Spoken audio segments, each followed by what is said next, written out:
des autorités. Le deuxième, c'est la prise en charge complète. Également, elle est fausse parce que mon père, tout le long de sa détention, a été détenu dans les locaux du secrétariat d'État à la Défense, qui n'est ni un hôpital, encore moins, bon, apparemment, il désigne cette partie du secrétariat de la Défense comme une infirmerie. Elle n'a rien d'une infirmerie et de toute façon, si il avait besoin de soins, notamment médicaux, ce ne serait pas au sein d'une infirmerie déserte au sein du secrétariat d'État à la Défense. Donc, je reprends vos mots pour dire que oui, il s'auto-justifie et de manière, pour moi, très, très maladroite.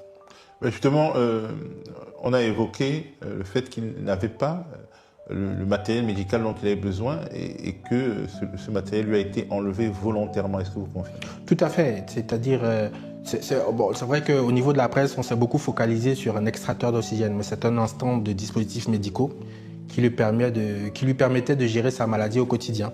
Ces petites crises, ces exacerbations aiguës dont je parlais, donc il en avait 4 ou 5. Et effectivement, ils lui ont été refusés, malgré l'insistance de la famille, des avocats, de la Commission des droits de l'homme du barreau, du collectif de défense des citoyens. Ils ont été tout le long de son interpellation sollicités pour que ces dispositifs nécessaires à sa vie quotidienne lui soient remis. Ils ne lui ont donné avec décharge que 3 jours avant sa mort. On a